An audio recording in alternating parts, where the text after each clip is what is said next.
Terima kasih Anda masih bersama kami di Berita Padang. Bagi Anda yang baru saja bergabung, kami hadirkan kembali 3 berita utama pada pagi hari ini.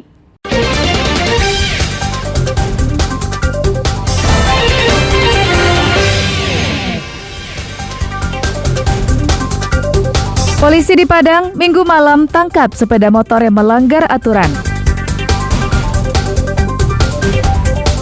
Seorang bapak di Kabupaten Kepulauan Mentawai tega menghabisi nyawa anak kandungnya sendiri yang masih bocah. Seorang sopir truk yang sedang mengantre solar di SPBU meninggal dunia.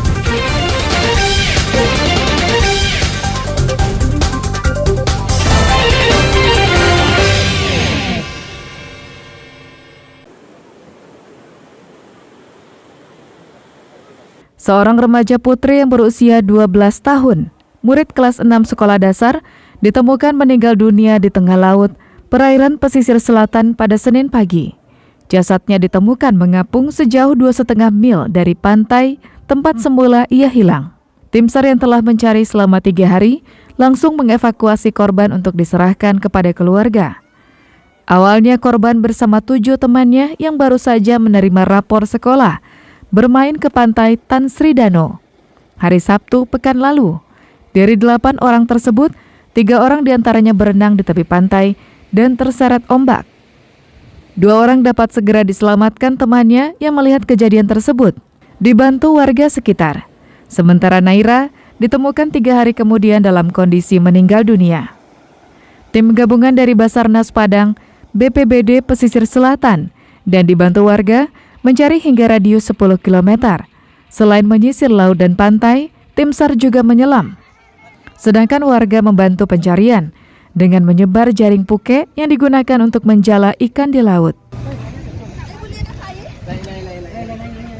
Korban sudah alhamdulillah terevakuasi dengan jarak 1,9 nautical mile hingga 2 nautical mile dari LKP kejadian. Saat ini tim SAR gabungan dari Basarnas dan BPBD melaksanakan evakuasi jenazah yang mengambang di laut dan langsung kita evakuasi sesuai permintaan dari keluarga korban menuju rumah duka.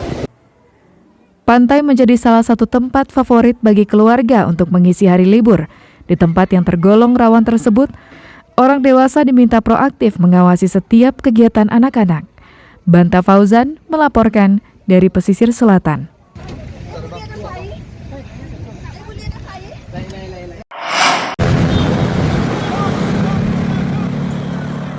Hampir setiap hari, polisi di Padang menggelar razia cipta kondisi. Tak hanya siang hari, razia juga dilakukan hingga tengah malam.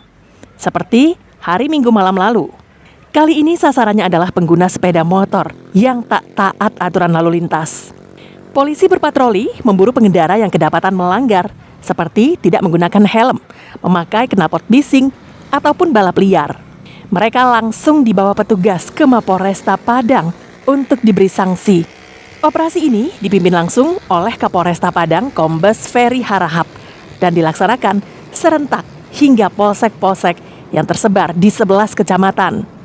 Tujuannya untuk meminimalisir tindak kejahatan, tawuran, serta menciptakan kenyamanan di jalan raya. Razia kali ini juga mengantisipasi selebrasi dan ugal-ugalan para pendukung tim sepak bola merayakan kemenangan tim kesayangan mereka di jalan raya. Banyak keluhan masyarakat terhadap pengguna motor yang menggunakan knalpot brong dan melakukan balap liar. Sehingga kami jajaran Polresta langsung menindaklanjutinya dengan melaksanakan hunting dan mencari. Kebetulan malam ini kita sudah mendapatkan 67 dan dalam proses yang perlu kami tegaskan ini adalah pelanggaran. Ya, ini adalah pelanggaran, kita bawa ke kantor, kita lakukan tilang, ya. Kemudian kita minta untuk mengganti knalpotnya dan kita beri edukasi. Razia ini menindak 67 pengendara sepeda motor yang melanggar undang-undang lalu lintas. Alfi melaporkan dari Padang. Ini bahaya.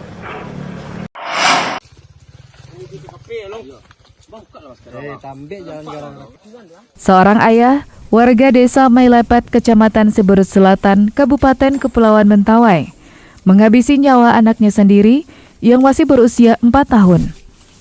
Bapak biadab ini ditangkap dan ditetapkan sebagai tersangka atas tuduhan pembunuhan tersebut. Kasus ini berawal saat ditemukannya jasad korban di tengah hutan. Setelah diselidiki, akhirnya terungkap jika kematian korban yang masih balita akibat perbuatan ayah kandungnya. Menurut keterangan tersangka kepada polisi, saat itu ia bertengkar dengan istri keduanya. Tersangka menghancurkan sejumlah peralatan rumah tangga. Setelah itu, ia berniat meninggalkan rumah dengan membawa serta anak kandungnya. Dalam perjalanan, korban berubah pikiran. Di tengah rasa putus asa yang mendalam, tersangka menghabisi nyawa anaknya sendiri. Setelah itu, pelaku berupaya bunuh diri, namun gagal, dan tersangka pulang ke rumah pamannya. Penemuan mayat di dalam hutan. Berdasarkan hal tersebut, kita kembangkan, ya akhirnya mengarah ke orang tuanya, karena kita juga sudah memintai keterangan orang tuanya, yaitu pelaku si Pontianus ini pada saat pelaku sudah sadar kembali dan bisa bersuara, mengeluarkan suara kembali. Tersangka dijerat pasal pembunuhan dengan ancaman hukuman 15 tahun penjara. Beni Eka Putra melaporkan dari Mentawai. Yang bersangkutan menebas kepada Stasiun pengisian bahan bakar umum Tanjung Aur di bypass Kecamatan Koto Tangah Padang geger. Salah seorang sopir yang sedang mengantre bahan bakar solar meninggal dunia di dalam mobil yang dikendarainya. Menurut Kapolsek Koto Tangah, pihaknya mendapatkan laporan dari SPBU. Ada salah seorang sopir truk meninggal dunia. Peristiwanya terungkap ketika kendaraan yang dikemudikan sopir yang antre sejak subuh tidak juga bergerak maju. Padahal kendaraan lain di depannya sudah bergeser.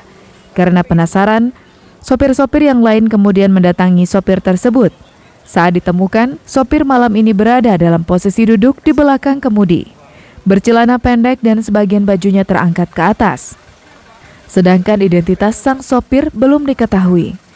Hasil pemeriksaan petugas Inafis Polresta Padang, tak ditemukan tanda-tanda bekas kekerasan pada tubuh sopir malang itu.